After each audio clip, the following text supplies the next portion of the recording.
नमस्कार। हमारा आज का टॉपिक है बिहेवियर डिसऑर्डर यानी व्यवहार संबंधित समस्याएं। यह डिसऑर्डर यानी यह समस्याएं बच्चों में बहुत कॉमन है, जो आजकल हमें ज़्यादातर बच्चों में दिखता है। यह ज़्यादातर 1 साल से 5 साल की उम्र के बच्चों में ही दिखता है। यह एक मनोवैज्ञानिक समस्या है, इसीलिए बहुत ज़रूरी है कि बच्चे किस एनवायरनमेंट में उनका पालन पोषण होता है वो उनका भविष्य बताता है। माँ बाप अपने बच्चों को बचपन से ही हर चीज़ के बारे में अच्छे संस्कार दें। हर चीज़ का एडवांटेज डिसएडवांटेज यानी क्या करने से उनकी हेल्थ को, उनके परिवार को अच्छा होगा और क्या करने से उनके लिए बुरा होगा, हर चीज़ माँ बाप अपने बच्चों को बता के रखें। जैसा कि बच्चे बचपन से ही अपने आसपास जो भी चीज़ें देखते हैं वही चीज़ सीखते हैं, इसलिए माँ बाप को या बच्चों के साथ जो भी घर में रहता हो उनको बचपन से ही बच्चे के साथ ऐसा व्यवहार करना चाहिए या आपस में ऐसा व्यवहार करना चाहिए कि बच्चे को अच्छा ही लगे और बच्चा अच्छी चीज़ उनसे कुछ सीखे। तो अब हम जानते हैं कॉमन व्यवहार संबंधित समस्याएं क्या क्या होती हैं। पहली समस्याएं जो ज़्यादातर पेरेंट्स हमारे पास लेकर आते हैं वो होती है थंब सकिंग। थंब सकिंग के बाद बच्चों में ब्रेथ होल्डिंग स्पेल, यानी बच्चों को ज़्यादातर कॉमन होता है क्या कि बच्चे ज़्यादातर खेलते खेलते या बच्चों की कोई परेशानी होती है या बच्चों की कोई बात ना मानी जाए तो बच्चे अपनी सांस रोक लेते हैं कुछ सेकंड्स के लिए। उस कंडीशन में कुछ बच्चे बेहोश भी हो सकते हैं, कुछ बच्चे नीले भी पड़ सकते हैं। उसके बाद होती है नेल बाइटिंग। एक कंडीशन वो भी आती है जिसे कहते हैं टेम्पर टेंट्रम, यानी बच्चों में कोई भी परेशानी हो, कोई भी ज़रूरत हो, उनको कुछ भी चाहिए हो और उनकी बात ना मानी जाए तो बच्चे ज़मीन में लौटने लगते हैं, ज़मीन में लेट जाते हैं, चिल्लाने लगते हैं, हाथ पैर पटकने लगते हैं। उसके बाद कंडीशन आती है टीथ ग्राइंडिंग। टीथ ग्राइंडिंग यानी कि दांत किटकिटाना। ये भी बहुत कॉमन प्रॉब्लम है जो पेरेंट्स हमारे पास लेकर आते हैं कि बच्चे हमारे जब रात में सोते हैं या दिन में सोते हैं तो बच्चे हमारे दांत बहुत किटकिटाते हैं। उसके बाद परेशानी आती है पाइका और इन्यूरेसिस भी एक चीज़ होती है, मतलब बेड वेटिंग। तो चलिए हम जानते हैं अब थोड़ा थोड़ा हर चीज़ के बारे में। थंब सकिंग ज़्यादातर इन्फेंट्स और टॉडलर्स यानी 3 साल तक के बच्चों में नॉर्मल होता है और ज़्यादातर बच्चों में 4 साल तक ये चला जाता है। अगर ये 4 साल के बाद भी बच्चों में रहता है तो ये अनएक्सेप्टेबल है। ऐसी कंडीशन में होता क्या है कि बच्चों के दांत पे असर पड़ता है। बच्चों के दांत उबड़ खाबड़ यानी एबनॉर्मल ग्रोथ होने लगती है बच्चों के दांत की। तो ऐसी कंडीशन करते क्या है कि बच्चों को हम 4 साल के जो बच्चे होते हैं उनको समझाते हैं, इसके साइड इफ़ेक्ट बताते हैं और बच्चों को मोटिवेट करते हैं कि इसको जल्द से जल्द छोड़ दें।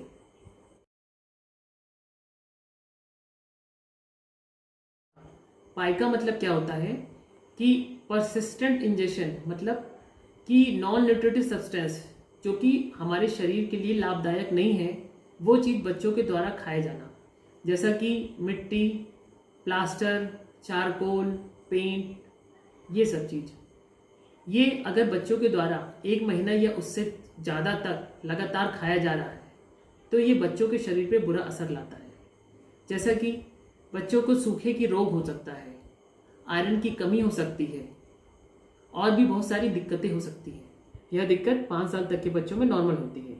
जो बच्चे ऐसी चीज़ें खाते हैं समय समय पर उनमें लेड पॉइजनिंग की और आंतों के इन्फेक्शन की भी दिक्कत आती है। ऐसी हालत में बच्चों को हम पेट के कीड़े की दवा देते हैं और आयरन की कमी को दूर करने के लिए आयरन की भी दवा देते हैं।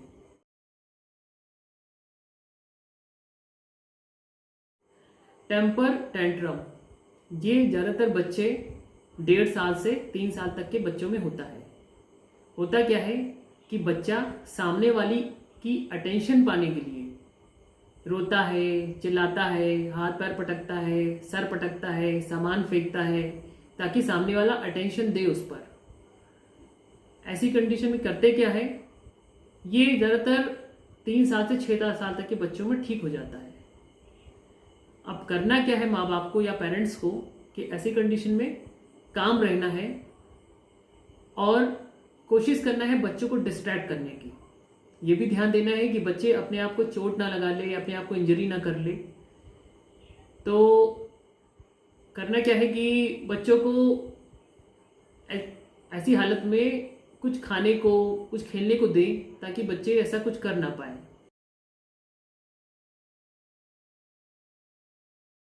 Breath holding spell. Breath holding spell 6 महीने से कम बच्चों में रेयर होता है। कॉमन होता है 2 साल तक और अप टू 5 साल तक रहता है।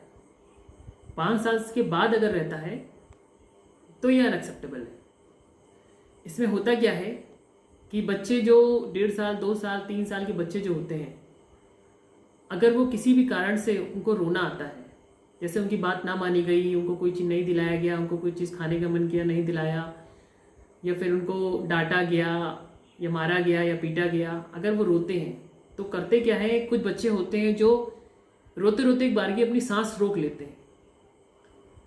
ऐसी हालत में बच्चे सांस रोकने के बाद वो बेहोश हो सकते हैं, नीले पड़ सकते हैं, दौरे भी आ सकते हैं, क्योंकि दिमाग में ऑक्सीजन की कमी भी हो जाती है अगर ज़्यादा देर तक सांस रोक लें, या फिर डेथ भी कंडीशन आ सकती है जो कि बहुत रेयर होता है।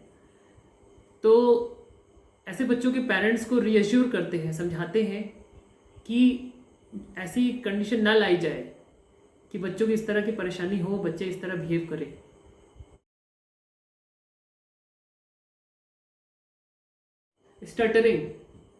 स्टटरिंग 5% तक के बच्चों में ही होता है और 2 साल से 5 साल तक के बच्चों में होता है। इसमें होता क्या है कि बच्चे हकलाते हैं या हिचकिचाते हैं बोलने में, और वर्ड्स की शुरुआत में ही हिचकिचाते हैं और रिपीट करते हैं वर्ड्स को बार बार। अगर यह दिक्कत 5 साल के बाद भी अगर बच्चों में होता है तो अपने नियर बाई किसी साइकोलॉजिस्ट या स्पीच थेरेपिस्ट से कंसल्ट करें आप।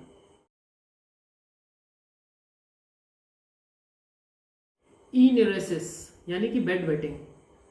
इसका मतलब होता है कि बच्चे जो 5 साल से ज़्यादा के हो गए हैं और अगर वह पेशाब अपने कपड़ों में ही कर दे रहे हैं तो ये कोई दिक्कत है बच्चों में। ऐसी हालत में करते क्या है कि बच्चों को ये रूल आउट करते हैं कि बच्चों को पेशाब जो हो रहा है कपड़ों में, इसका कोई और कारण ना हो, जैसे कि डायबिटीज़ हो गया, पेशाब में इन्फेक्शन हो गया, या लैट्रिन में कोई दिक्कत हो, बच्चों को कब्ज हो। ऐसी हालत में भी बच्चे पेशाब कर देते हैं।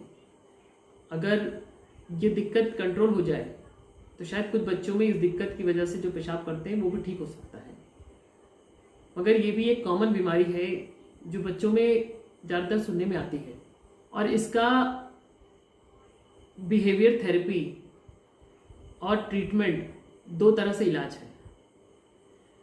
बिहेवियर थेरेपी यानी कि बच्चे को मोटिवेट करना, बच्चे को समझाना, समय समय से बच्चे को उठाकर पेशाब कराना, रात में 8 बजे के बाद उसको बच्चे को पानी ना पिलाना और बहुत ज़्यादा मीठा नहीं खिलाना बच्चे को।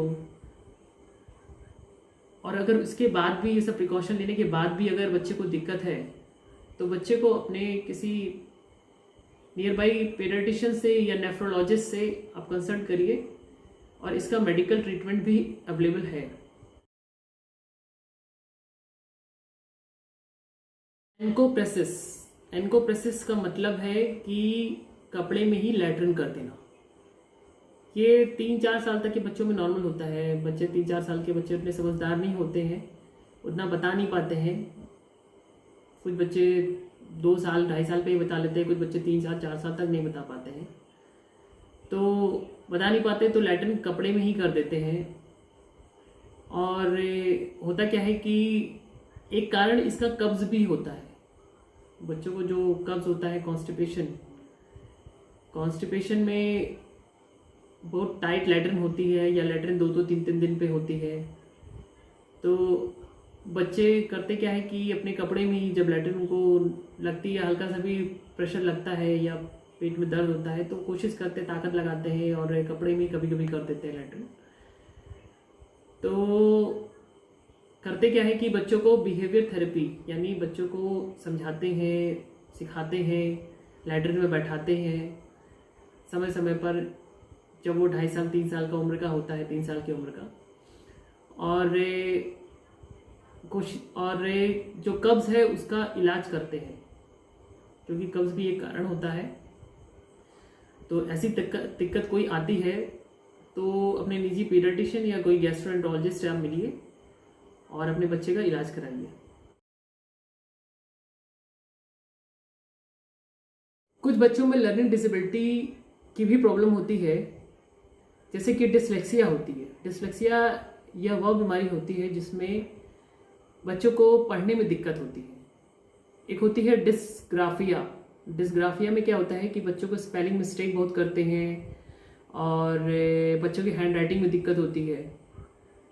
और एक होती है डिसकैलकुलिया। इसमें क्या होता है कि इसमें बच्चों को सिंपल कैलकुलेशन करने में दिक्कत होती है, सिंपल कैलकुलेशन बच्चे कर नहीं पाते हैं। तो चलिए अपना टॉपिक अब वाइंड अप करते हैं और होप करते हैं कि आपको हमारी आज की कॉमन जो बिहेवियर प्रॉब्लम्स होती है बच्चों की, उससे कुछ सीखने को मिला होगा। और अगर आपको किसी तरह की कोई परेशानी आपके घर में, आपके फैमिली में, आपके पड़ोसी में, आपके रिश्तेदारी में किसी तरह के बच्चे को किसी तरह की परेशानी हो, तो आप हमको हमारे कमेंट सेक्शन में जाके हमें मैसेज करिए। हम आपके मैसेज का रिप्लाई करेंगे।